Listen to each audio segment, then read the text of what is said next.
नमस्कार बच्चों, उम्मीद करता हूँ आप सभी स्वस्थ और सुरक्षित हैं।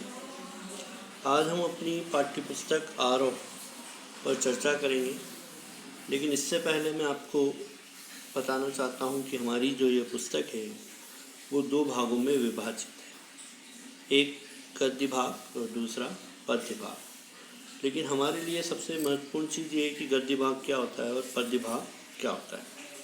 जब तक हमें इसकी सामान्य जानकारी नहीं होगी तब तक हम समझ नहीं पाएंगे। तो जैसा कि हम बात करते हैं गद्य भाग, तो गद्य भाग से अभिप्राय हमारा यह है कि इसके अंतर्गत हम कहानी, घटना, यात्रा, संस्मरण, रिपोर्टाज इन सभी के बारे में जो जानकारी प्राप्त करते हैं वह शैली गद्य शैली कहलाती है और इसे निबंधात्मक शैली में लिखा जाता है। अगला हम बात करते हैं पद्य भाग की। पद्य भाग जिसे हम काव्यखंड के नाम से जानते हैं। काव्यखंड के बारे में अगर हम बात करें तो काव्यखंड के अंतर्गत कविता, दोहे,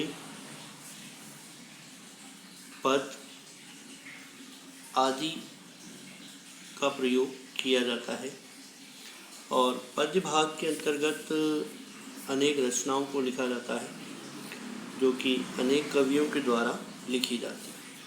तो जैसा कि आज हम बात करने वाले हैं आरोह के काव्यखंड के बारे में, और काव्यखंड के पहले पाठ के बारे में हम बात करने वाले हैं जिसका नाम है कबीरदास। वैसे तो हमने कबीरदास जी के बारे में बहुत कुछ पढ़ा हुआ है। कबीरदास जी के विषय में अगर हम बात करें तो कबीरदास जी हिंदी के संत कवियों में अपना महत्वपूर्ण स्थान रखते हैं।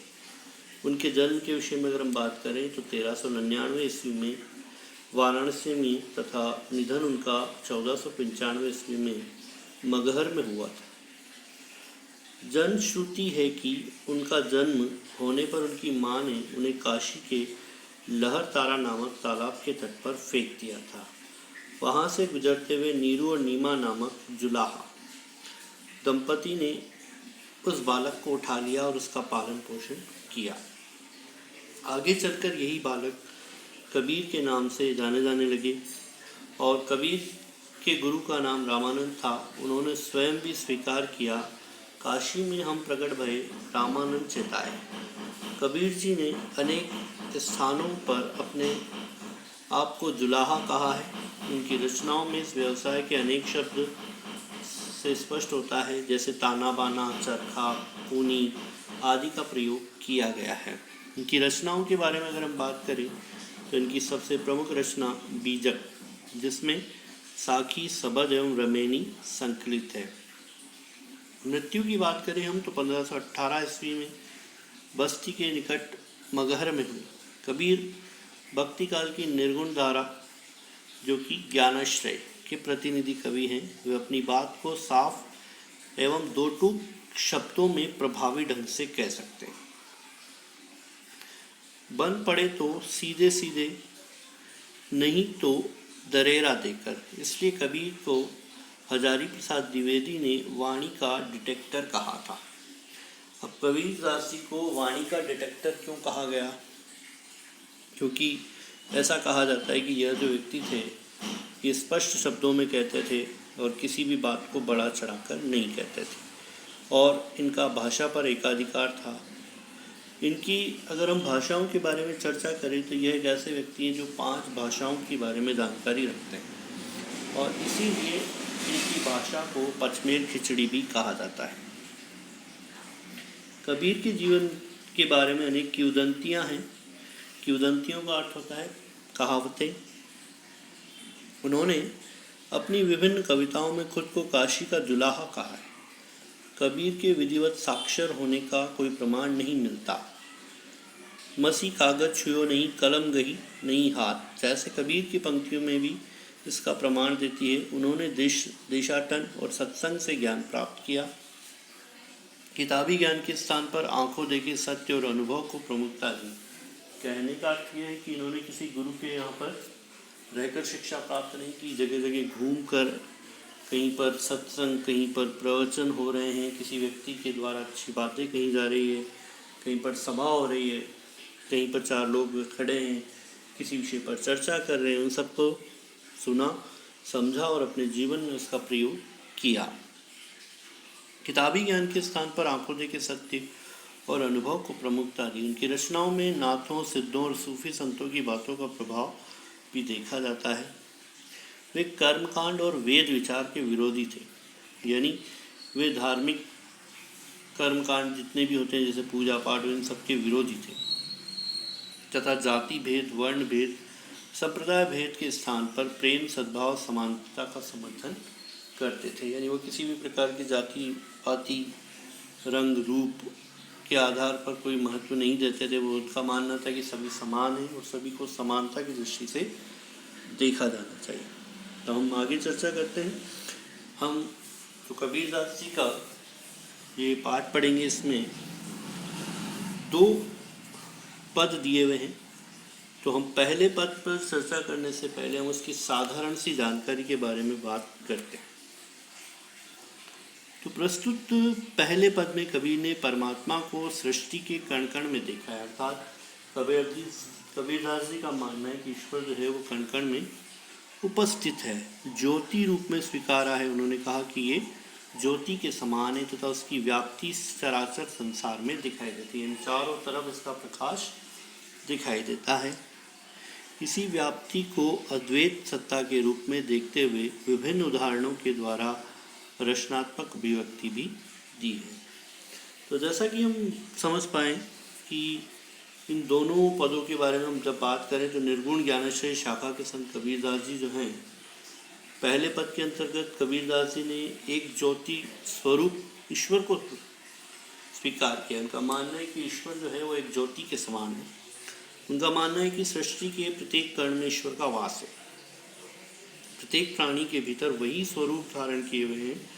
जिस प्रकार पवन पानी एक है, एक ही मिट्टी सभी बर्तनों का निर्माण करती है, जैसे एक ही मिट्टी से अनेक तरह तरह के बर्तनों का निर्माण किया जाता है। एक ही परमात्मा का अस्तित्व सभी जीवों में विद्यमान है। मनुष्य व्यर्थ ही माया में पड़कर अहंकार करता है। धन दौलत मोह माया में पढ़कर वो अहंकार को प्राप्त कर लेता है। कबीरदास जी ने ईश्वर के सच्चे स्वरूप को पहचान लिया, इसलिए अब उनके मन में कोई भय नहीं है। चलिए हम बात करते हैं पहले दोहे पर। तो पहला दोहा जब हम बात करें तो पहले पद में लिखा है, हम तो एक एक करी जाना, दोई कहे तिन्ही दो जग जिनी नाही पहचाना। अर्थात यहाँ पर जब हम बात करें तो पहली पंक्ति के अंतर्गत कबीरदास जी कहते हैं कि हमने ईश्वर के एक ही स्वरूप को जाना है। अर्थात हमने तो सिर्फ केवल एक ही ईश्वर को स्वीकार किया है।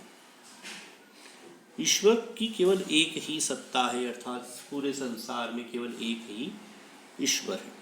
दूसरी लाइन में कहा है, दोई कहे तिन्हे को तो जग जिन नाही पहचाना। अर्थात दूसरी पंक्ति के अंतर्गत जो लोग ईश्वर की एक सत्ता को स्वीकार न करते हुए उसके दो दो रूप मानते हैं, उन्हें तो नरक की प्राप्ति होगी। अर्थात कबीरदास जी का कहना है कि ईश्वर जो है वो एक है, लेकिन जो लोग ईश्वर के दो रूप को मानते हैं तो उन्हें नरक की प्राप्ति होगी।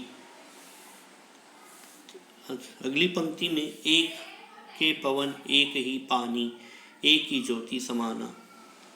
अर्थात क्योंकि उन्होंने ईश्वर के स्वरूप को पहचाना ही नहीं है, इसलिए वो ऐसी बातें कर रहे हैं। क्योंकि जिस तरह से एक ही पवन बहती है, अर्थात एक ही वायु बहती है, एक ही पानी बहता है और एक ही ज्योति में सभी जीव एकाकार होते हैं। अर्थात एक ही हवा सब तरफ चल रही है, एक ही तरफ सारा पानी बरसता है और एक ही सूर्य का प्रकाश चारों ओर फैलता है। एक एक खाक गड़े सब भांडे एक एक कोहरा साना। अर्थात अब यहाँ पर कहा गया कि जिस प्रकार से कुम्हार एक ही प्रकार की मिट्टी को मिलाकर सभी बर्तनों का निर्माण करता है। भाई मिट्टी तो होती है एक ही है, लेकिन वो उससे तरह तरह के बर्तन बनाता है, मटके भी बनाता है, दीपक भी बनाता है, मूर्तियाँ भी बनाता है।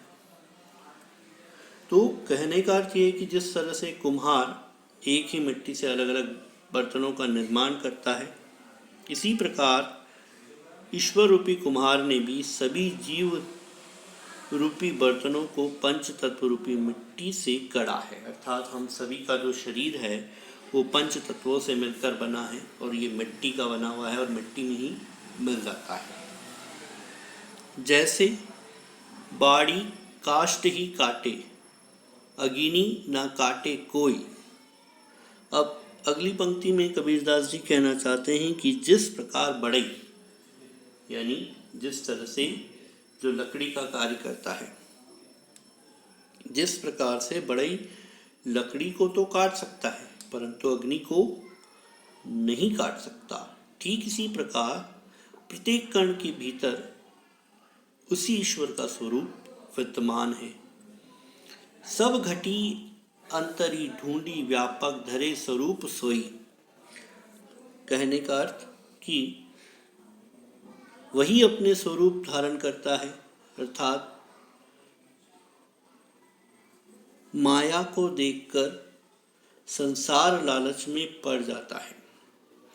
माया देखी के जगत लुभाना, काहे रे नर गरबाना। अर्थात जो लोग संसार में रहते हैं वो मोह माया को देखकर, संसार में रहने वाले लोग वो लालच में पड़ जाते हैं और उसी लालच के चक्कर में पड़कर वे अहंकार को अपना लेते हैं, वे अभिमान करते हैं और वो छोटे बड़े का मतभेद भूल जाते हैं। अंतिम पंक्ति, निर्भय भया कछु नहीं व्यापे, कहे कबीर दीवाना। अर्थात कबीरदास जी कहते हैं कि दीवानों की भांति अब उनके हृदय में कोई डर नहीं है, वे निडर होकर ईश्वर के अस्तित्व को स्वीकारते हैं। जैसा कि हमने प्रथम पद में पढ़ा कि कबीरदास जी जो हैं उनका ये मानना था कि ईश्वर एक है और ईश्वर के एक ही रूप को स्वीकार करना चाहिए। जो लोग ईश्वर के दो रूप या उसके अलग अलग रूपों को स्वीकार करते हैं उन लोगों को नरक की प्राप्ति होती है। जैसा कि संसार में एक ही पवन चलती है, एक ही पानी बहता है और एक ही सूर्य का प्रकाश सबको प्राप्त होता है, तो उसी तरह से सभी का मानना है और कबीरदास जी भी ये कहते हैं कि सभी तरफ ईश्वर एक ही है और वो सभी जगह कण कण में व्याप्त है, लेकिन हमारे देखने का नज़रिया अलग। धन्यवाद। आपका दिन शुभ हो।